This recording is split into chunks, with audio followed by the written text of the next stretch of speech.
tonight on Ctv3 News. Family tragedy at the Northern Regional Hospital sparks investigation into alleged negligence as a 92-year-old patient passes at the hospital while waiting for medical treatment. A female from Orange Walk is allegedly raped several times while being held captive for 2 days by her former boyfriend. And there will be no independent investigation into the alleged abduction of Ryan Budna. These are some of the stories we have for you tonight in our newscast for Monday, October 27, 2025.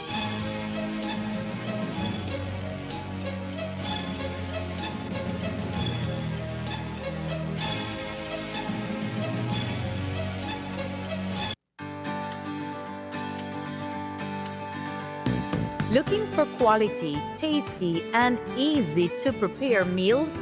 Look no farther. M&M Frozen Foods, proudly distributed by United Distributors Limited, brings you a wide range of delicious frozen delights, perfect for every occasion. From frozen pizzas, quesadillas, garlic bread, jumbo samosa, cocktail samosas, pizza pockets, spring rolls, and happy noodles, M&M Frozen Foods is fresh, flavorful, and convenient for busy lifestyles. Whether you're planning a quick dinner, hosting a gathering, or stocking up for the week, M&M Frozen Foods has you covered. Available now at leading supermarkets and stores nationwide through United Distributors Limited. M&M Frozen Foods, extensive variety to satisfy every craving. Attention farmers, the New World screwworm is a serious threat to livestock, pets, wildlife, and humans. It causes yield losses, damages the quality of meat and skins, and can even kill them if left untreated. Check your animals daily. If you see any wounds on them, treat them immediately. Prevention is key. Apply approved healing and fly repellents to the navel of newborn animals after dehorning, ear tagging, or any other practice that leaves wounds on your animals to ensure your animals' well-being. If you notice worms in unusual wounds, report them immediately. Call Baja at 824-4872 or text or WhatsApp 670-7003 or call your nearest Ministry of Agriculture office. And don't forget, never transport or receive animals with injuries. Together, we will prevent the spread of this dangerous disease. This message was brought to you by Baja, OIRSA, AICA, USDA, and the Ministry of Agriculture, Food Security, and Enterprise. We are the Public Utilities Commission. Since 1999, we have regulated Belize's electricity, water, and telecommunication sectors, ensuring quality services at reasonable rates for consumers. A lot has changed since our establishment in 1999, and so have we. To reflect our evolution and future-focused vision, we are proud to introduce our new identity, where the blend of colors show our balanced and inclusive approach to regulation, where innovation, sustainability, and trust are all equally important. Orange represents the telecommunications sector and symbolizes innovation and connectivity. Green reflects the energy sector, sustainability, and national growth. Blue represents the water sector, highlighting trust, stability, and life-sustaining resources. White symbolizes transparency and accountability, core principles of the PUC. We are the Public Utilities Commission, transitioning to a new look, but our core values remain the same: accountability, excellence, integrity, innovation, and professionalism. Our logo is more than a design. It is our visual commitment to continue to serve the people of Belize with transparency, competence, and professionalism. We are the Public Utilities Commission.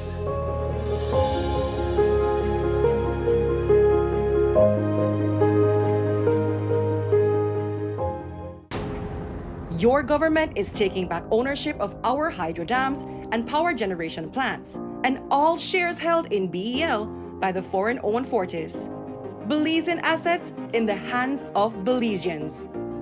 Fully Belizean-owned and managed, with all local employees. Our nation's premier source of clean power generation is now in our hands. Revenues made in Belize will now stay in Belize. Remember, energy security equals economic independence. Your government continues to put Belizeans first.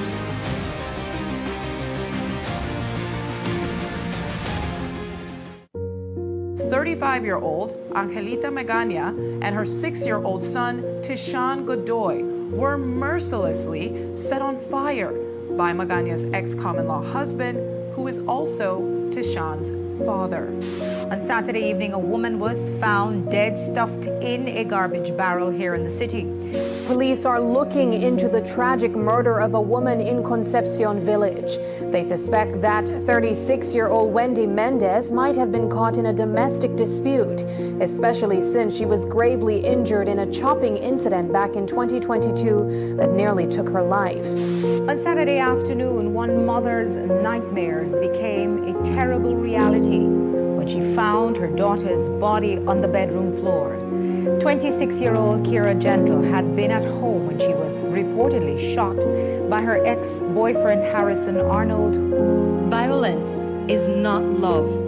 Silence is not an option. Speak out and get out.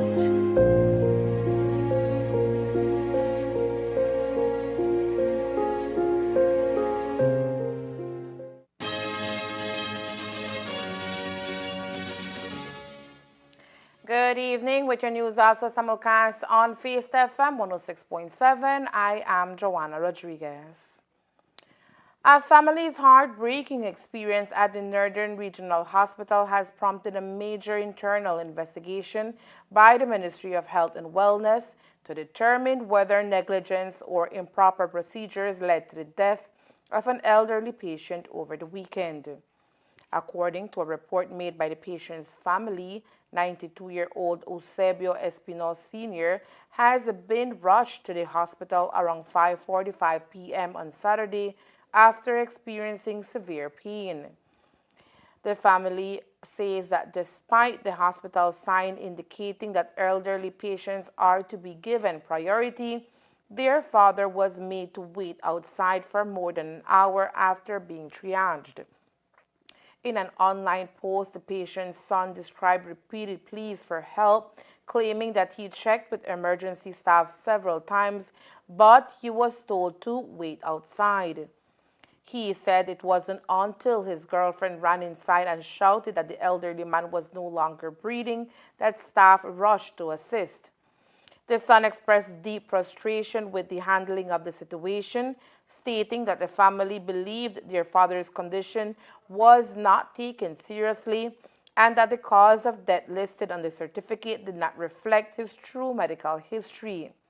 He described the experience as heartbreaking and unacceptable, calling on authorities to take action to ensure others don't suffer the same fate. Immediately following the online post, Minister of Health and Wellness Kevin Bernard responded, expressing outrage and sorrow over the incident. His statement posted on social media over the weekend states, "It is deeply concerning to learn of the tragic incident that reportedly occurred at the Northern Regional Hospital, where a 92-year-old patient in severe pain was reportedly left waiting for nearly an hour before receiving medical attention. No one should die at any of our hospitals while seeking urgent care. Our citizens deserve compassion, professionalism, and a timely medical response at all times, especially our elderly who are among our most vulnerable," end quote. The minister confirmed that he has directed the Chief Executive Officer and the Director of Hospital Services to conduct a full investigation into the matter. He further assured both the family and the public that the findings of the investigation will guide immediate corrective measures to prevent a recurrence of such an incident. Meanwhile, Regional Health Director Felix Rayburn also commented on the situation, confirming that an internal review is underway to conclude if hospital policies were followed in this case.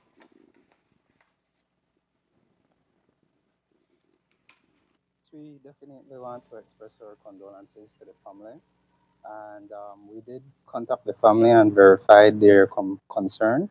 And currently, we are in the process of gathering statements to conclude the investigation. And based on the findings, we will be advising the Director of Hospital Services and the Chief Executive Officer on the next course of action. Based on what the family have said, I know that it's an ongoing investigation, but if you could just talk to us a little about what are some of the protocols in terms of, when persons arrive here at the hospital and triage and just some of the protocols there. Well, there is a triage policy that we have in place at the institutional level.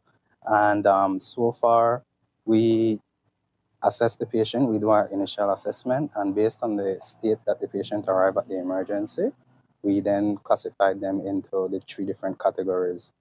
And based on the categories, there is a prescribed amount of time to which service must be administered. So we will also look at that when we conduct the investigation. In terms of elderly patients, is there any specific process that needs to be done in terms of them in particular? Well, we definitely factor in age in the triage policy.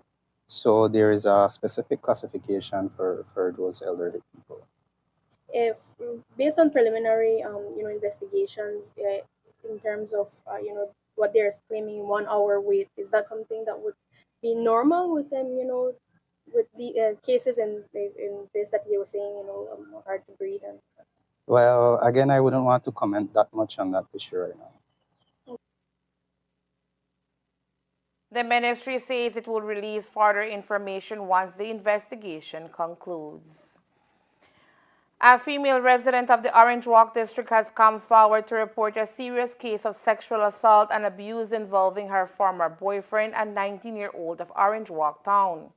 The incident, which spanned over several days, was reported to the Orange Walk police station on October 24th, following her escape from her alleged attacker. According to the complainant, the ordeal began on Wednesday, October 22nd, around 2:45 p.m., when she visited the individual's apartment in Orange Walk town. While there, she was engaged in a conversation with him, but her attempt to leave was violently thwarted. The complainant states that he prevented her from leaving by forcefully throwing her onto the bed multiple times and threatened her, saying that she could not leave unless she had sex with him. The victim recounted that as the situation escalated, she began to cry, and the individual responded by slapping her repeatedly and telling her to be quiet. Fearing that she would be harmed further, she claimed to have told him to do as he pleased, after which he proceeded to have sexual intercourse with her. During this assault, she managed to call a friend for help, but her attacker took her phone, turned it off, and kept it away from her. The complainant further stated that she was also deprived of food, water, and medication, despite her pleas and cries for help, asserting that she was unwell.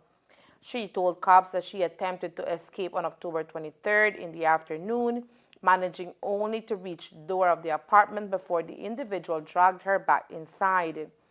On the same evening of October 23rd, around 8 p.m., the individual again engaged in sexual activity with the victim under the same threat that she would not be allowed to leave unless she complied. The following morning, on October 24th, around 9 a.m., the pattern repeated, with the alleged perpetrator again forcing sexual intercourse upon her under the same coercive conditions. The police responded shortly after the incident on October 24th, apprehending the accused and taking him into custody. He remains detained at the Orange Walk police station pending formal charges of rape. Orange Walk cops are investigating what appears to be another case of gender-based violence. On October 25th, a 20-year-old woman reported a violent altercation involving her and her boyfriend to police.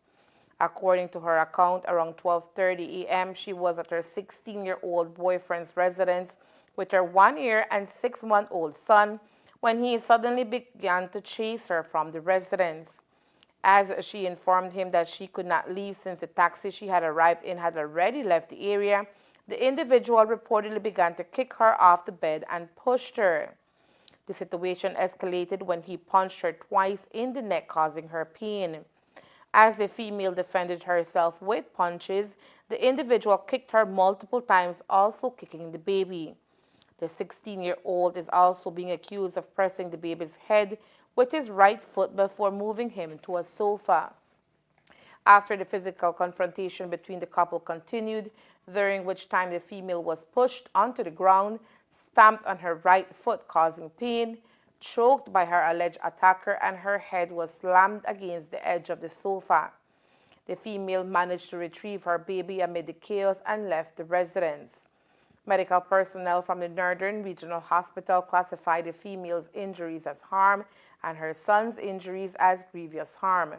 Court action has been requested against the accused, who is now facing charges of grievous harm and harm.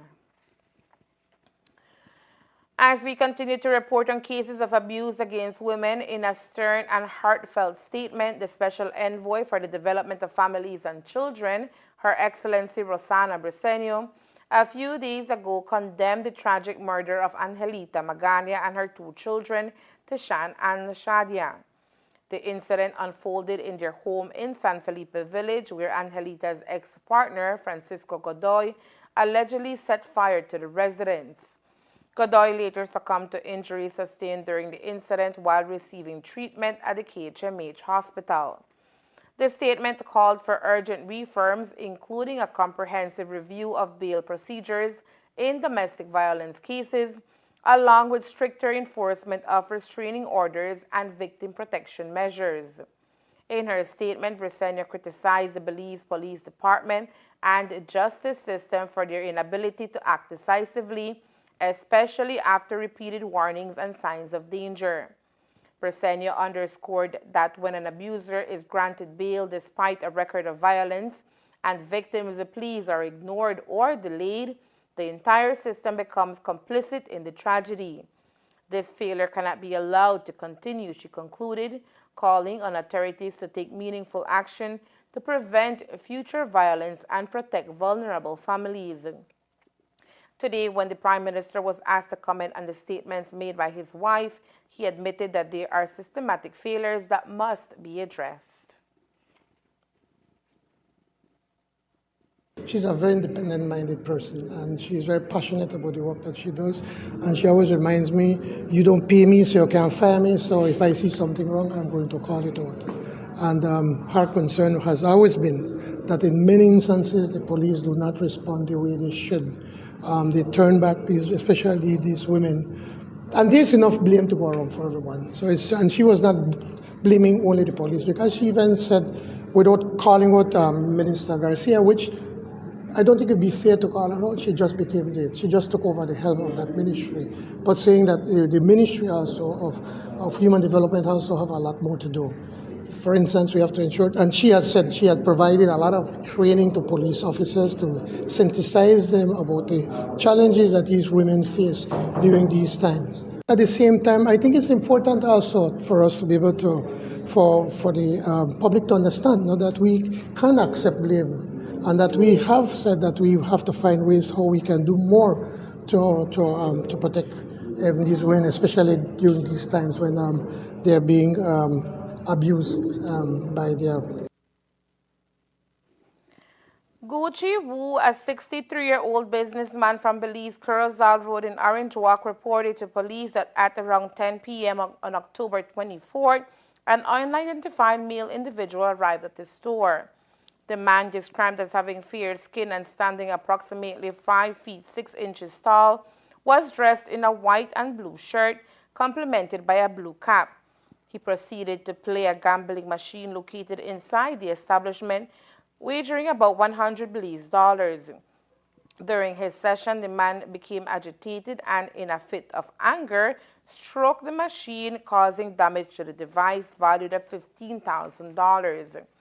Following the act of vandalism, the individual, who has been identified as Pablo Reyes, better known as Pebbles, quickly left the scene. Surveillance footage captured the incident, and photographs of the damaged machine were taken as evidence. The investigation continues as law enforcement seeks to address the breach of property and ensure appropriate action is taken. Coming up next, Jamaica braces for world's strongest storm of 2025. Among those bracing for impact are Belizean students. Stay tuned.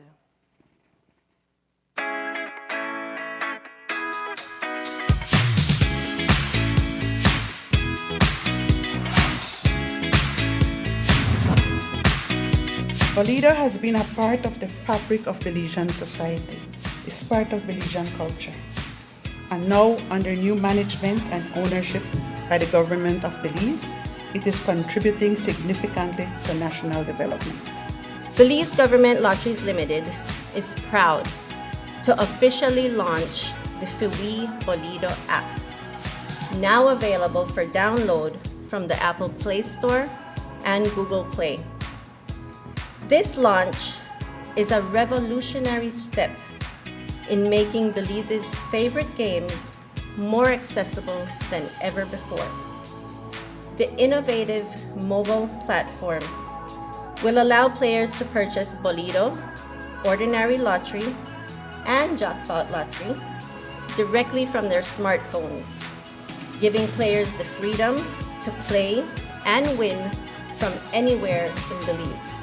The FIWI Bolido app will provide a trusted and secure payment gateway that will make every transaction simple and reliable.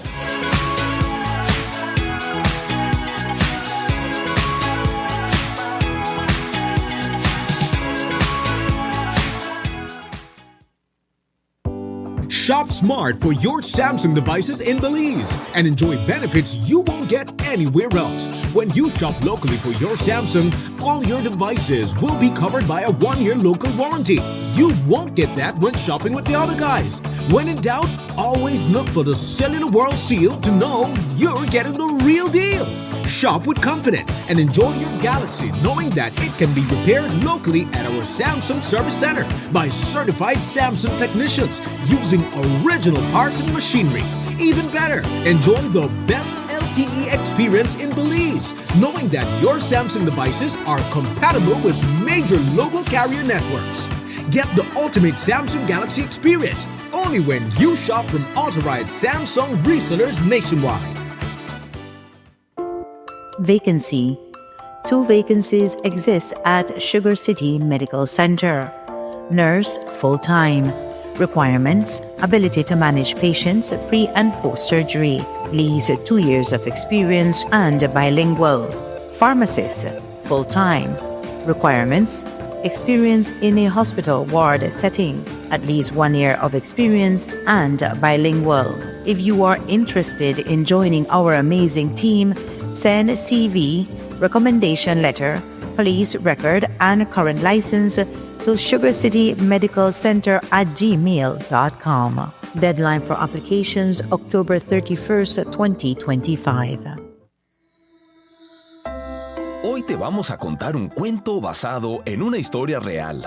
Chao Dengue. Capítulo 1. Síntomas del dengue. Había una vez una familia que, sin saberlo, llevaba consigo un visitante no deseado. No era un monstruo ni un fantasma, pero sí algo que podía debilitar su cuerpo y robarle la energía. Pronto llegaron la fiebre, acompañada de dolor de cabeza, principalmente detrás de los ojos, dolor de cuerpo, náuseas y un sarpullido que se enrojecía por su piel. ¿Qué debían hacer en ese momento? Lo primero era no caer en la automedicación.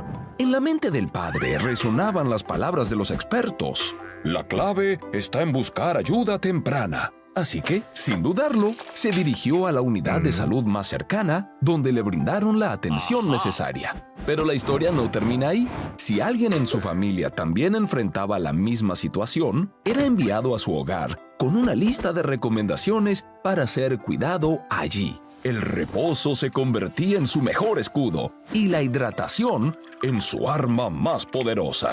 Abundante líquido y, sobre todo, sales de rehidratación oral serían sus aliados en la recuperación. La familia aprendió que la acción temprana podía marcar la diferencia para que esta historia tenga un final feliz. Y colorín colorado, la salud hay que cuidarla en todos lados.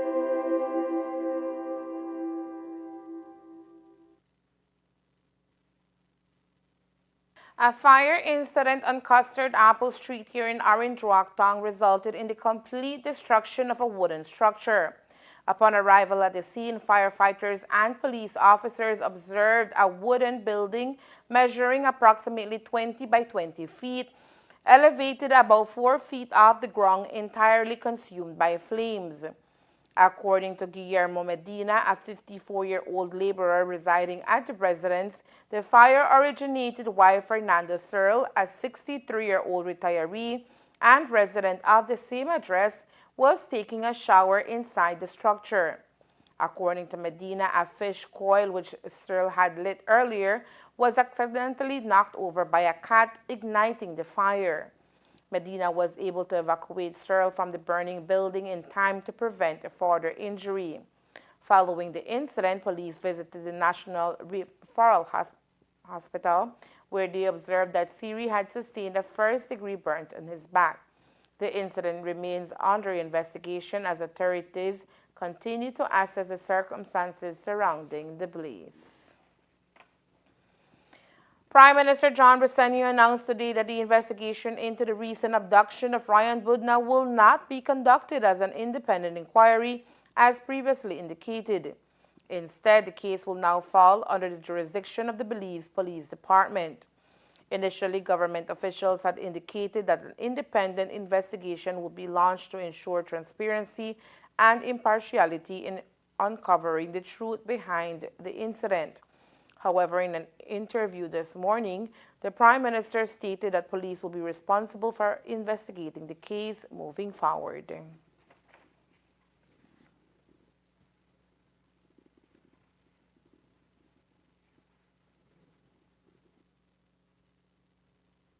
I think we're coming to the consensus that quite likely, and I will make the recommendation tomorrow to cabinet. I think it's better than time to just pass it on to the DPP and let them deal with it. So no independent investigation.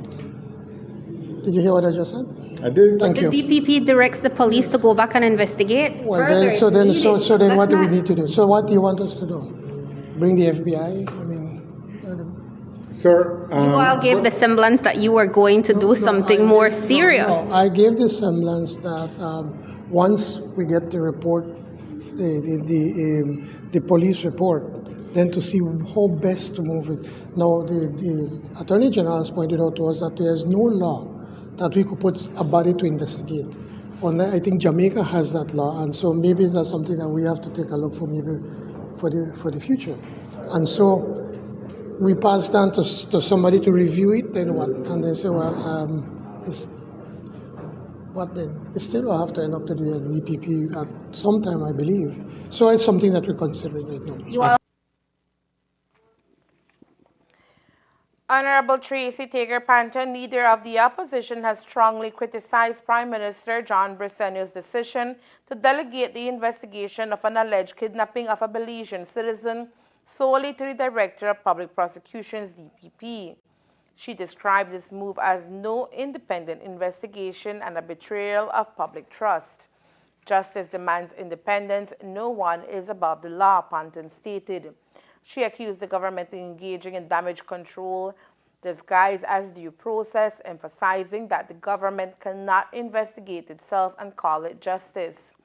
Panton highlighted the seriousness of the allegations, noting that hired agents of the government are accused of forcibly delivering a Belizean into foreign custody, bypassing legal procedures, and violating constitutional rights. She called for a full, transparent, and independent inquiry, warning that anything less threatens Belize's democracy and international reputation. Cane farmers from across northern Belize gathered over the weekend for the annual general meeting of the Progressive Sugarcane Producers Association, PSCPA. The event brought together farmers, delegates, and association leaders to review the year's achievements and discuss ongoing efforts to support the industry during challenging times.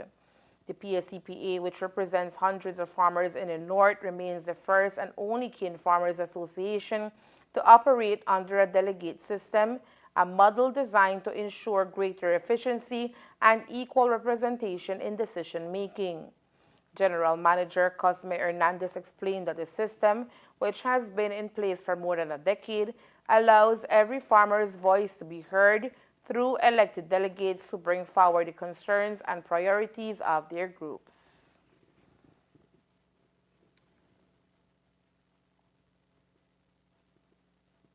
Bueno, mayormente la manera como nos hemos manejado, como estipulan nuestras actas, es de que antes de venir a la Asamblea General se hacen reuniones en cada zona donde se presentan el plan de desarrollo, se presenta la información financiera, se habla sobre los proyectos que estén en pie y sobre los proyectos que están viniendo a futuro. Y después de eso, a base de las aprobaciones que se llevan a cabo en las distintas zonas, entonces cuando venimos a la Asamblea General, se da el reporte de las decisiones que tomaron a base de la mayoría. Háblenos de la decisión que se ha hecho como no se ha visto de usar delegados para hacer mayores decisiones para la asociación. Bueno, en el sistema de delegados, como nos manejamos, el delegado básicamente son personas o instrumentos que llevan lo que decide la zona. Por decir, porque hemos tenido la oportunidad de participar en otros países, en otras organizaciones, a donde hay un sistema que se lleva a cabo en caso de elecciones, en caso de nominaciones, en caso de decisiones especialmente tomadas para proyectos. Y el sistema de delegado lo que hace es, su función básica que tiene el delegado es de llevar y traer. Ese es de llevar información que se presenta a nivel del board a su zona, a sus miembros, y también retribuir esa información y traer las decisiones, o por decir, hay a veces que se hacen sugerencias de programas, proyectos en estas zonas y lo traen a la mesa. A base de eso entonces se toma una decisión por el board y movemos con los proyectos. Pero el delegado nos ha funcionado en los últimos 10 años y medio, nos ha funcionado de la mejor manera posible para llevar las cosas sumamente profesional, a donde ningún individuo falte al respeto, ya sea el director o el gerente al socio o el socio al gerente. The meeting also addressed one of the most pressing issues facing cane farmers today, the spread of Fusarium wilt, a devastating disease that has severely affected sugarcane yields across the north. Bueno, yo creo que lo mencioné anteriormente hoy. La asociación Progressive es exactamente lo que dice la palabra. Nosotros somos miembros innovadores, somos miembros que tratamos de adaptarnos a los retos que estamos viviendo hoy. Y últimamente con el cambio climático, lo más importante es seguridad alimentaria.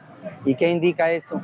Que entonces nosotros no nos podemos enfocar solo en ser canicultores, sino también en otros proyectos de diversificación.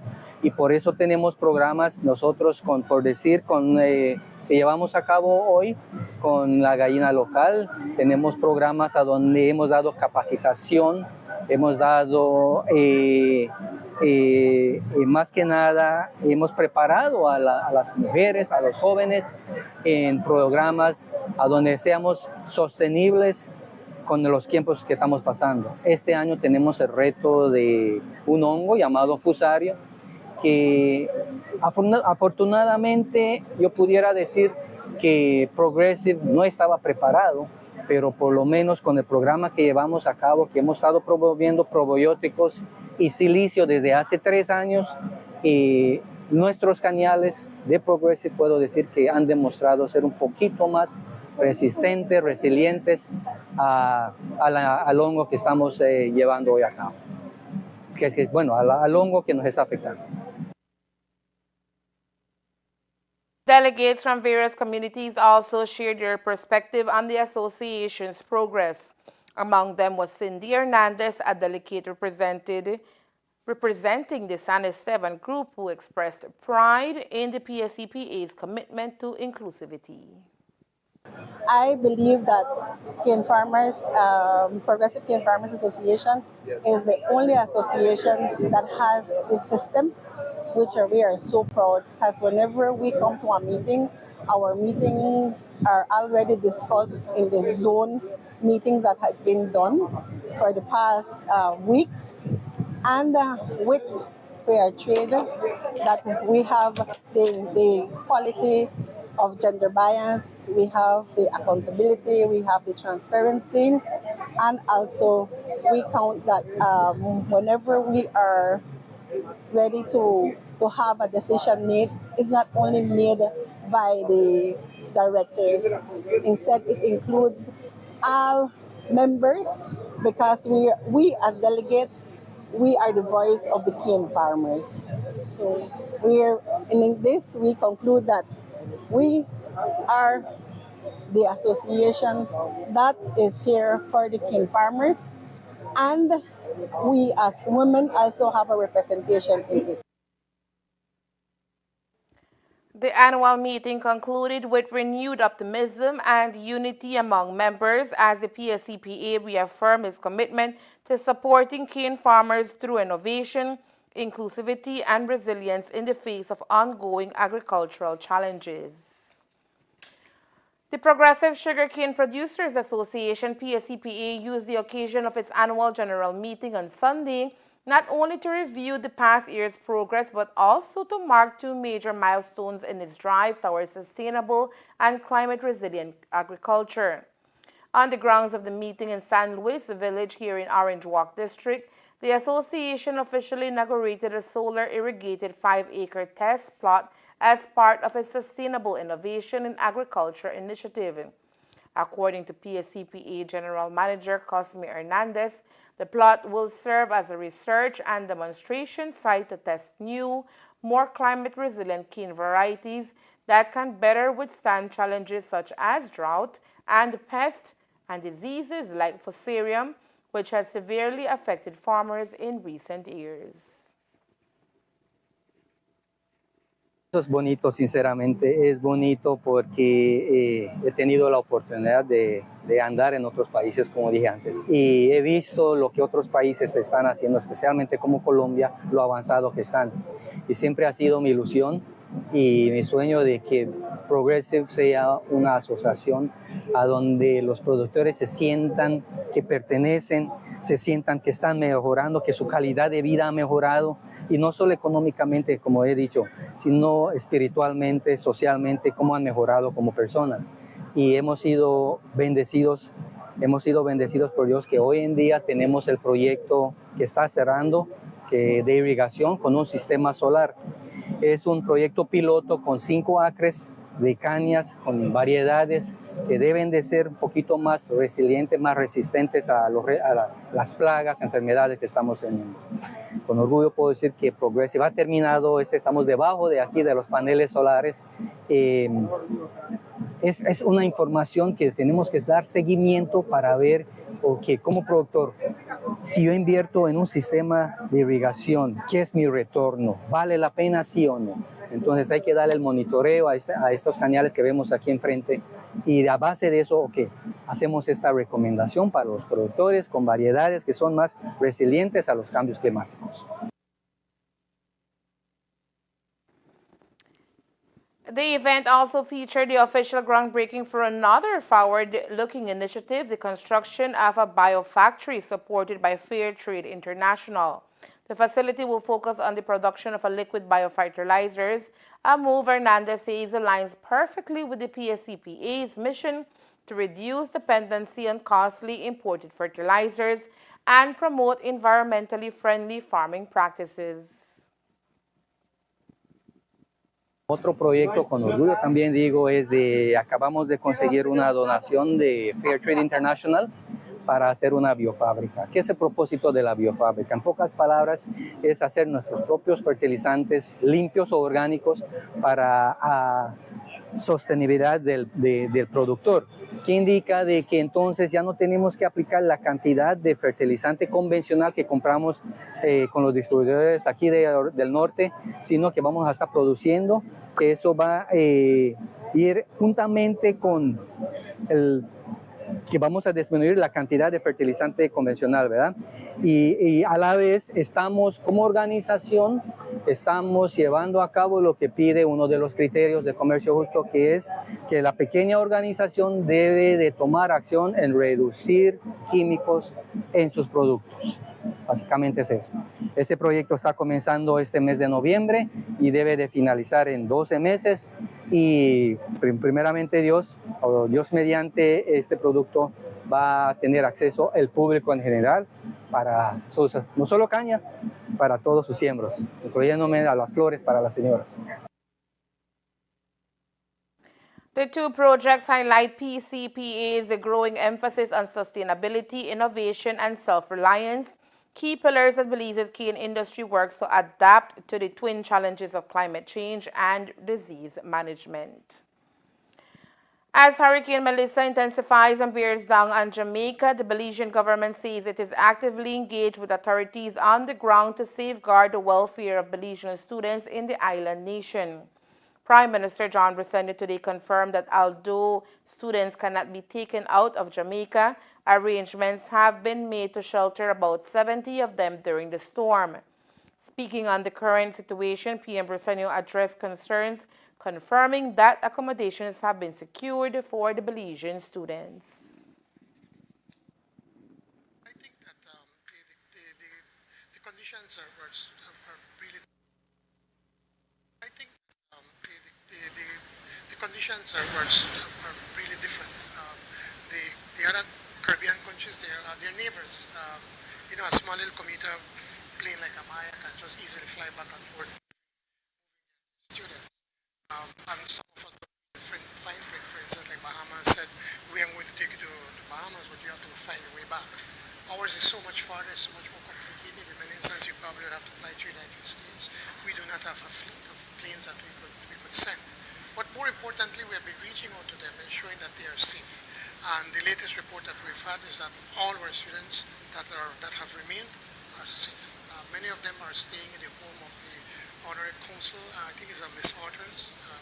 And then the others are either staying in their schools where it is safe or in an area that has been designated as a shelter during this period, this hurricane. I wish we could bring them all of them. Of course, I wish, but really we have to work with what we have. Will you all be able to provide them supplies? I'm told over 100 students. I think it's over 70. I just checked with the Ministry of Education. It was about 70 students. And yes, we will do everything as soon as the hurricane is over. And if they need supplies, we will find a way how to get those supplies to them. So we've had direct contact with all the students? Well, no, I don't think we necessarily get with all of them. You know, one talk, they usually have some leader that will be sending out messages. And but that's something more that I think the Ministry of Education can better give you more information. But one of the nurses, they reached out to me. I think there was 7 of them that were there studying. I think a master's or something. And they quickly reached out to me, and I said, okay, we'll help them. So they came to Belize, and then we worked out how we can assist them with refunding a portion of what they spent to get out of Jamaica. Melissa has rapidly strengthened into a powerful hurricane, now categorized as a Category 5 storm, and is forecast to make landfall on Jamaica in the coming hours. Meteorologists warn of catastrophic winds, torrential rainfall, storm surges, and the potential for life-threatening flooding and landslides. It is forecasted that Melissa could unleash 30 to 40 inches of rainfall in parts of Jamaica, potentially overwhelming drainage systems and triggering flash floods in hilly and low-lying areas. Winds are expected to exceed 145 miles per hour, with significant storm surges likely along coastal areas. Authorities in Jamaica have already activated hundreds of shelters across the island, ordered evacuations in vulnerable coastal zones, and closed its main airports in anticipation of the storm's impact. At 2:56 p.m., a radiant and culturally inspired departure took place at the Philip Goldson International Airport as Miss Universe Belize Isabella Zabani set off for Bangkok, Thailand, where she will represent Belize in the 74th Miss Universe competition. The 21-year-old beauty exuded confidence and grace, captivating onlookers with her poised demeanor as she embarked on her global journey. Zabani's excitement was palpable as she shared her feelings ahead of the trip. Zabani's enthusiasm reflects her readiness to take on the international stage and showcase Belize's beauty, culture, and talent. The aspiring delegate hails from Mango Creek, Independence, and plans to make an impact not only through her appearance but also through her advocacy work. Zabani will first travel to Los Angeles before continuing her journey to Bangkok, where she will join contestants from around the world. The finals are scheduled for the evening of November 28, 2025. This year's Miss Universe competition is historic in many ways as it marks the first time the pageant fully embraces inclusivity by allowing married women and mothers to compete. While the rule change was introduced in 2023, the 2025 event featured a record-breaking number of over 119 contestants from across the globe, reflecting the pageant's evolving diversity.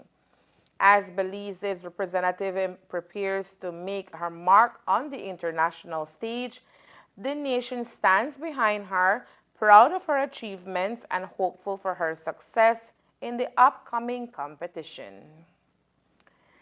And there is more news after the break. Stay tuned. Get the most out of your internet with Centaur's ExpressNet. Are you ready to supercharge your online experience? When connecting to your Velo Mesh device, make sure you're linked to our blazing fast 5 GHz frequency. Why 5 GHz? Faster speeds at a shorter range. 5 GHz is perfect for use in smaller spaces where speed is your top priority. As for the 2.4 GHz, while connection may travel farther, it can lead to slower performance. Remember, choose 5 GHz for your devices and experience the difference instantly. ExpressNet, bringing you the best speeds for the ultimate online experience. For more information, contact us at 380-0101. Welcome to Design Depot, where you'll find premium quality products from trusted brands, all in one place.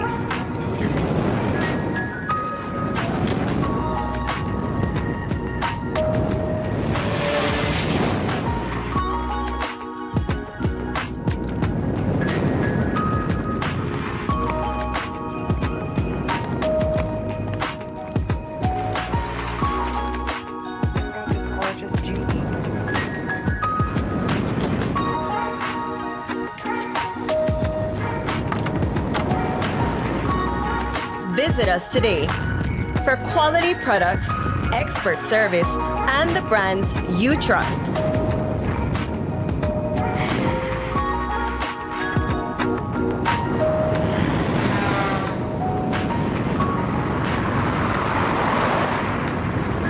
Design Depot, all in one place.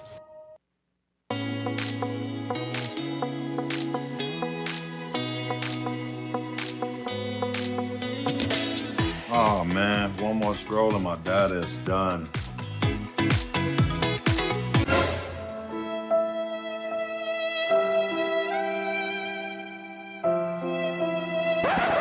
Wait, who said anything about running out? Smart just dropped a more powerful plan that now includes social media data, so you can scroll till your fingers cramp. Enjoy free social media data now included in our Flex Choice and Select postpaid plans. Visit any Smart showroom to sign up today because connectivity just got even better. Smart, bringing people together. Every day, the demand on your business get higher. More productivity, better equipment, and reliable support to keep up with a fast-moving world. At Cellular World Business Solutions, we're ready to help you boost performance across every operation. Don't let outdated technology hold you back. With our certified and supported solutions, your business stays ahead. We supply office equipment, printers, inks, and toners, software licenses, IT system assembly as your Dell Platinum and Cisco partner, appliances, and custom orders tailored to your needs. From startups to large enterprises and renowned institutions, we serve every corner of the country, because no industry can afford to fall behind on technology. Let's take your business to the next level. Contact us today at 610-2494. Cellular World Business Solutions, your reliable partner in business success.